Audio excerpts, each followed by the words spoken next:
Fala aí, bebês, beleza? Vamos falar um pouco aí de procariontes, pessoal do reino Monera. Quem são esses caras? São as bactérias.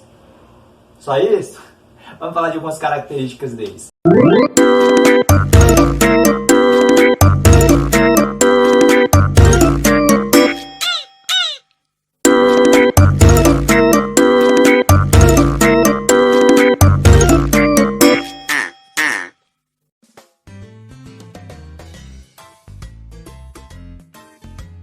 Então, as bactérias, elas são seres unicelulares, certo? Que podem viver ali em colônias, ou seja, juntar a galera. Essa colônia não vai funcionar como um tecido, vai ficar ali junto. Então é cada um na sua, mas estão ali juntinhos, certo? Então células, elas podem se unir e trabalhar em conjunto. Isso é um tecido. Isso é o conjunto trabalhando pelo bem maior de um organismo. Agora, quando você tem bactérias, são células que estão ali juntas, mas cada um trabalha por si, Deus por todas. Então, aí você tem colônias, fechou? Então, quais características da morfologia dessas células? Primeiro, bactérias, elas vão ter um cromossomo circular, elas vão ter um cromossomo, vão ter uma molécula de DNA com as informações genéticas daquele organismo, certo? Daquele ser. Tem especialistas que dizem que isso não pode ser considerado um cromossomo de verdade. Independente dessas opiniões, vamos tratá-lo como um cromossomo, como uma molécula de DNA que tem informações genéticas daquele ser, ok? Então a bactéria ela não vai ter aí uma membrana protegendo esse material genético, esse ácido nucleico, este cromossomo. Esse material genético vai estar espalhado pelo citoplasma, certo? Pelo hialoplasma. Vai estar ali espalhadão. Lembrando, é um material genético circular que está ali espalhado, ok? Bota uma imagem aí, dona Luz, por favor, do que a gente está falando.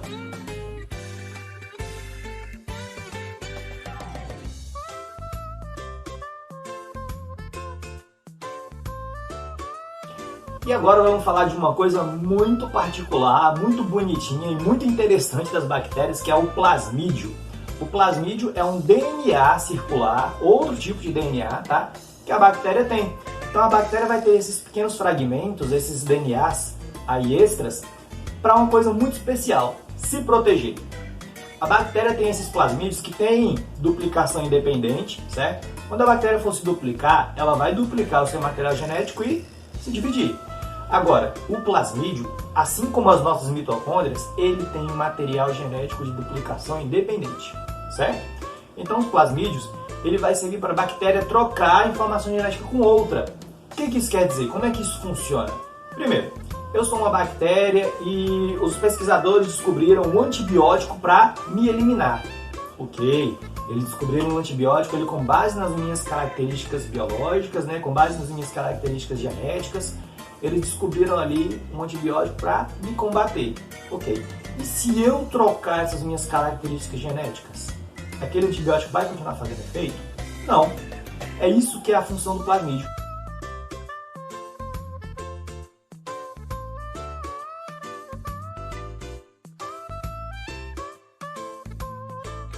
O plasmídio ele vai dar origem a algumas características genéticas que o antibiótico vai identificar. Agora, se ela troca esse plasmídio com outra bactéria, aquelas características vão ser modificadas. Logo, o antibiótico perde o efeito, ok? Ele não vai mais fazer efeito naquela bactéria. Então, eu sou uma bactéria, certo? E eu encontro com outra. A gente se encontra, troca plasmídio uma com a outra através do pili, através de um pelinho que a gente tem, que serve exatamente para isso, para a gente se comunicar. É como se fosse um beijo na boca. É como se fosse um beijo na boca de bactérias e elas trocam ali o material genético entre si, certo? Não tem função de reprodução, a única função é trocar material genético, trocar plasmídios. E aí com essa troca a bactéria vai adquirir características novas, ok? E mediante essas características novas o antibiótico perde o efeito. Muitas pessoas confundem quando a gente fala hialoplasma, citoplasma. Ele é aquele líquido gelatinoso que fica ali no centro da bactéria, ok? Então ele vai ser feito ali de sais minerais, glicose, água, proteínas e outras moléculas aí que ajudam a bactéria, ok? Então, basicamente esse gel aí composto de um monte de coisa é o hialoplasma.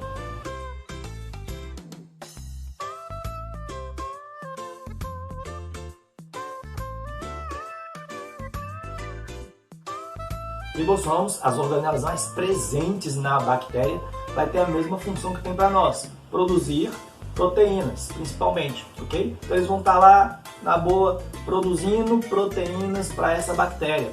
Mais até importantes do que para nós, né, os nossos ribossomos, estes ribossomos têm função essencial na sobrevivência dessa bactéria, ok? Então, por isso mesmo a bactéria vai ter em grande quantidade ribossomos, que são aqueles grãozinhos que vão estar ali espalhados pela bactéria.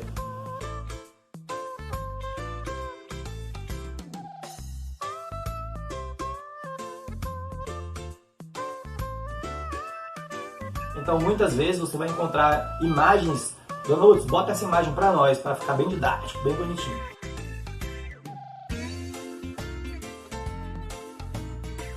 Você vai ter imagens do ribossomo com uma unidade maior e uma unidade menor, que basicamente é o que forma ali o ribossomo para a produção de proteínas. Então, o ribossomo vai estar aí trabalhando o RNA, certo? O RNA bacteriano para a produção dessas proteínas, ok? Então você vai ver nessa imagem, por exemplo, que a Dona Lourdes deve ter colocado, que você tem aí as unidades de um ribossomo, certo? E eles vão estar trabalhando essa fita, que é o RNA bacteriano, para produzir proteínas, ok? É basicamente isso. Como em qualquer célula, a membrana celular da bactéria vai estar aí permitindo a entrada e a saída de coisas, vai ser uma bicamada lipídica, certo? Então a formação dela é muito parecida com a nossa, membrana plasmática, ok? Membrana plasmática, tem ali coisas muito incomuns, formações muito incomuns, ok? Vai estar ali protegendo a bactéria com funções muito específicas também.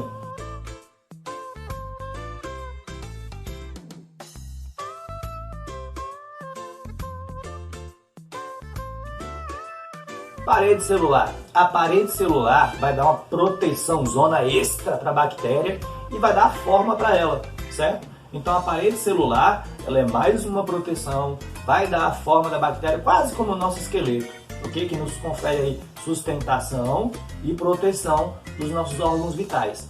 A parede bacteriana vai ter essa função parecida, vai dar a forma e a proteção para a bactéria. De acordo com essas paredes, a bactéria vai ser identificada aí como gram negativa ou gram positiva. Meu Deus, professor, o que é isso? Calma, a gente vai falar da coloração de gram.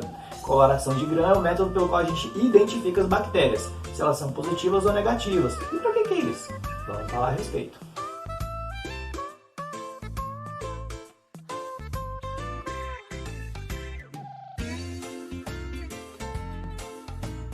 Então você pode observar por essa imagem que a Dona Lourdes deve ter colocado já, ou vai colocar, que a parede celular ela não é uma coisa muito simples, né? Ela é um arranjo todo especial aí para a proteção da bactéria. Ela é um muro de proteção, um muro de defesa. Então você pode observar aí a composição é bem complicada, é bem complexa, mas vale a pena aí para a proteção das bactérias. Elas investem pesado nessa proteção e investem pesado na sua sobrevivência. Afinal de contas, a bactéria troca material genético com outras para isso. E aí a gente pode ter em algumas bactérias outra proteção, a cápsula. A cápsula é uma outra proteção, uma proteção a mais. Além da membrana plasmática, da parede celular, você ainda tem a cápsula de proteção para a bactéria, que evita que ela seja fagocitada, ou seja, que ela seja devorada por outras células. A bicha é braba, meu irmão! A bicha é perigosa! Tudo isso?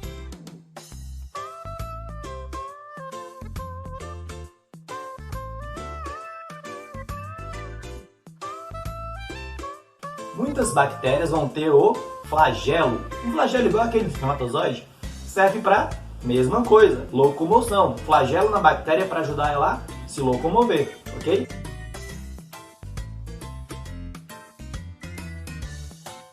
Fímbrias. Fímbrias são aqueles pelinhos da bactéria que ajudam na locomoção, principalmente, ok?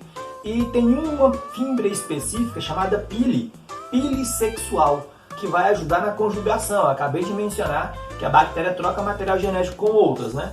E uma das 3 formas da bactéria de adquirir material genético novo é através da conjugação. A gente tem a conjugação, transformação e transdução.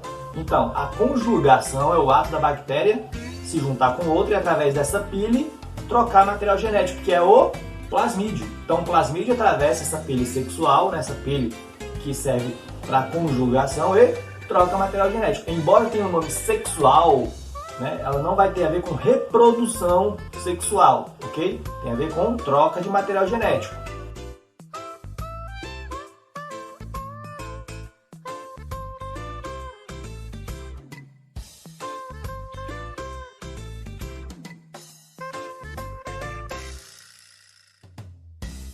Vamos às formas das bactérias. Elas podem ser das formas coccus, né, uma forma mais esférica.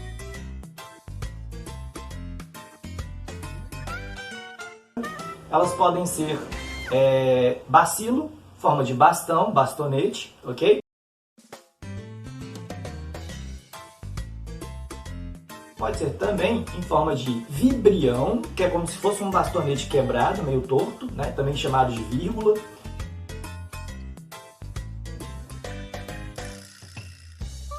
E ele pode ser em forma de espirilo. Forma de espirilo é como se fossem vários vibriõezinhos juntos, certo? Uma forma em espiralzinha.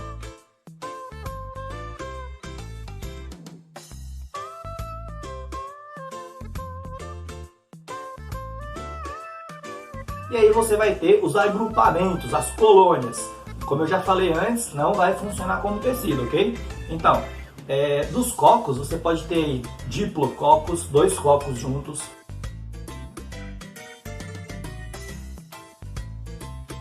Duplinha. Você pode ter streptococcus, estafilococos.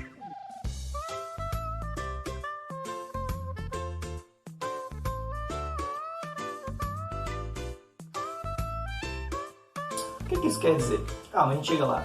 E aí você vai ter também os bastonetes fazendo grupo. Você vai ter o diplobacillus, 2 bacilos juntos.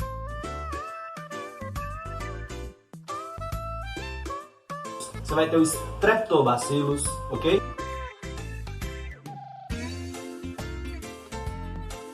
E aí você tem o Staphylococcus, é quando você tem vários cocos em forma de cacho de uva, um agrupamento meio bagunçado, né? Então você não vai ter o Staphylobacillus, né? Não vai ter essa ideia em comum. Você vai ter normalmente, não estou dizendo que é impossível, tá, pessoal? Não existe impossível na biologia, mas o mais comum da gente ver, observar até hoje, é o Streptobacillus, o Streptococcus, o Staphylococcus, né? Diplococcus e Diplobacillus, ok? Então vamos falar agora da coloração de grã. Para que serve a coloração de grã? Ela vem aí para ajudar a gente a identificar as bactérias, certo? Se elas são positivas ou negativas, e isso vai ter importância sim na hora de você pesquisar sobre elas, antibiótico, pesquisar as características, certo? As gram-positivas, elas vão dar uma coloração violeta, uma coloração roxa. As gram-negativas, elas vão dar uma coloração vermelha, rosa, tá? Mais ou menos isso. O Donoso vai botar na imagem pra gente. Então, qual é o passo a passo? Atenção no passo a passo da coloração de grã, ok? Então, Luiz, melhor a gente botar os slides, né, do procedimento do que eu falando. Bota os slides aí.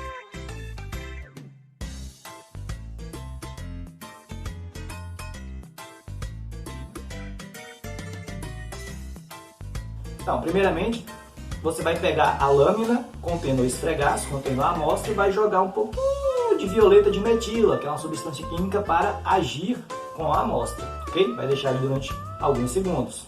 Primeiro ponto é esse. Depois você vai adicionar água ali, deixar agir por alguns segundinhos também, e aí você vai, depois desse período, colocar embaixo de um fiozinho de água. Não bota muita água não, certo? Que a água é para dar uma limpadinha ali no excesso, ok? E aí você vai acrescentar o Lugol, ou o tal do iodo de grã, né? Eu ia falar cristal de grã, enfim, o nome pode diferir um pouco. E aí, isso vai agir novamente com a amostra, ok? Agindo ali, você vai de novo limpar o excesso com um filetinho de água. Desculpa não ter o material aqui, estamos sem um material para demonstração, mas as instruções são bem básicas e a gente pode pegar um vídeo na internet para isso também, para dar uma ajudada. Lembrando, o procedimento é muito comum, muito simples, dá para fazer tendo os materiais, ok? Após o Lugol, você vai aplicar ali um pouquinho de álcool para dar uma escorada ali na situação, ok? E aí você aplica a safranina, e aí depois você dá uma escorridinha com água de novo, e aí talvez, pode ser o caso de você dar uma enxugadinha ali com papel filtro, mas você pode deixar secar antes de colocar uma gotinha de óleo de imersão para ajudar ali na microscopia, certo? A função de cada item, você pode dar uma pesquisada e vai ser um exercício interessante para você. Se quiser, a gente pode discutir aqui também, né, num vídeo mais próprio de coloração de grama. Eu posso fazer a coloração propriamente dita, né, com os procedimentos, e identificar a função de cada ponto. Pode ser interessante também.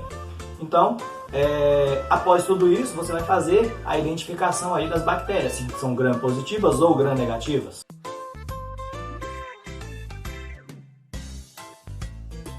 Até o momento, a gente tem aí os 5 reinos, né? E aí o Monera, você tem as bactérias, só que um cara, um cidadãozinho muito esperto, pegou e falou, vou examinar melhor essas coisas aqui. Ele descobriu mais diferenças entre determinadas bactérias do que eucariontes. Então, você tinha mais coisa em comum com um fungo ou com uma planta do que uma bactéria com outra. E aí ele resolveu reordenar isso em domínios.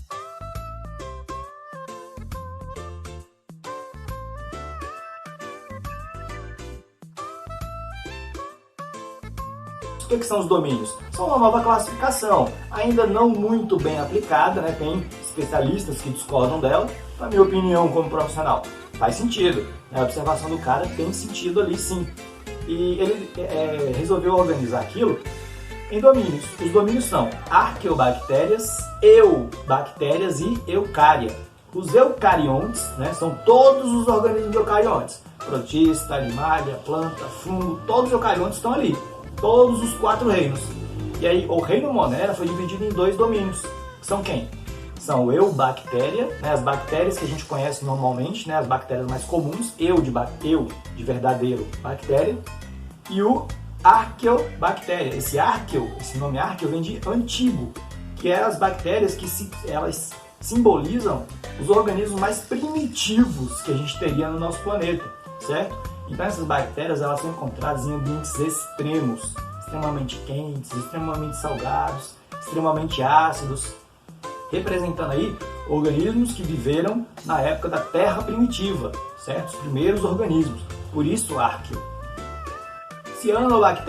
Cianobactérias por vezes são confundidos com algas, né, que são protistas, e essas cianobactérias são organismos procariontes fotossintetizantes que vivem em muitos ambientes ali, ok? Elas podem estar em um ambiente aquático de modo geral, certo? No mar, mas elas são predominantemente de água doce. Você encontra ela mais facilmente em água doce.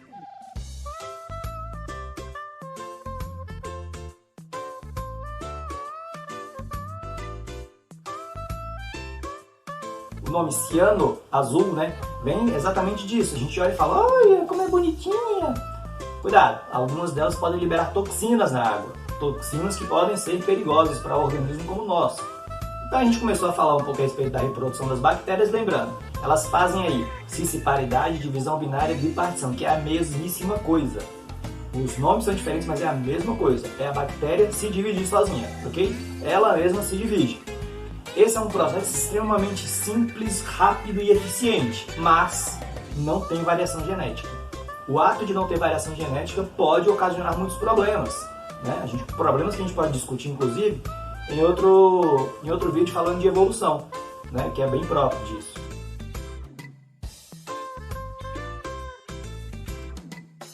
Bacteria reproduce very simply and rapidly by doubling their contents and splitting in 2. Just one bacterium, dividing every 20 minutes, could produce nearly 5,000 billion bacteria in one day. Fora isso, a bactéria ela pode fazer esporos, ela pode fazer forma de resistência, ela pode se proteger por longos períodos, certo? E aí quando tem um ambiente propício, ela volta à atividade. Eu sempre digo que bactérias e fungos são muito mais perigosos do que vírus, por exemplo. São organismos extremamente resistentes, facilmente adaptáveis ao ambiente e destroem com uma facilidade impressionante. Atenção!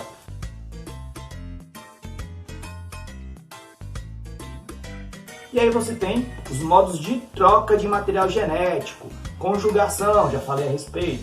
Bactéria se une a outra, fazendo a troca de material genético.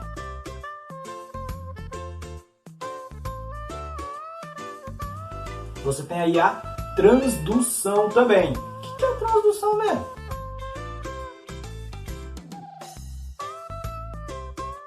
Na transdução, uma bactéria vai usar um vírus de bactéria para transmitir o seu material genético para outra. Lembra que tudo é relativo, quem hoje se dá bem, amanhã pode não se dar. Então o vírus complexo ele vai invadir uma bactéria para usá-la para se reproduzir. Mas uma bactéria pode usar esse vírus para mandar o material genético dela para outra. Isso acontece. Cuidado, você pode estar sendo usado aí por alguém, como no caso dos fungos, né? Já citei o caso dos fungos que infectam artrópodes e passam a usar esse artrópode de forma zumbificada. Né? O artrópode vai para o seu local de vivência e lá ele espalha mais fungos. A bactéria faz basicamente uma coisa parecida usando o vírus. Então ela pega um vírus e vai lá, leva para outra.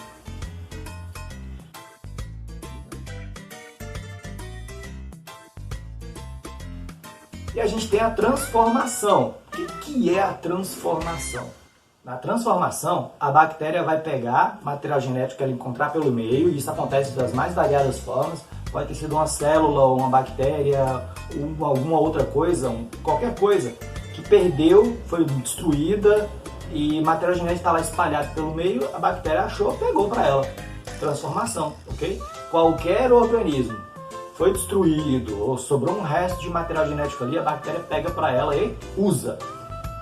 Você tem um organismo que tem forma de resistência, se duplica sozinho, só um único organismo, um único ser pode se transformar em centenas ou milhares em questão de pouco tempo. Faz troca de material genético para evitar ser morto. Absorve material genético do meio. Fala para mim se isso não é uma máquina de destruição. Fala para mim. Mas as bactérias, elas além de serem parasitas, de causarem muitos problemas e tudo mais, elas também fazem ali um mutualismo. Muitas bactérias nos ajudam na digestão, certo? Ajudam herbívoros, onívoros na digestão dos alimentos. Fora isso, elas também podem nos proteger de bactérias mais perigosas por competição. Então, por exemplo, eu tenho bactérias no meu corpo, tá lá. Elas não me dão tanto problema assim, então é de boa. E aí vem uma bactéria muito perigosa para minha saúde, para o meu organismo. Essa bactéria que já está aqui vai falar: tá pensando o quê? Não é bagunçado não, sai fora daqui, minha filha. Tá pensando que é só chegar na minha área? Vá tomar banho, some daqui, vaza. A outra: não, deixa eu chegar aqui também, pô. Não tem que chegar aqui não, o lugar é meu, vaza. Então, por competição, ela acaba até destruindo ou expulsando essa outra bactéria. Acontece. Competição, ciúme mesmo.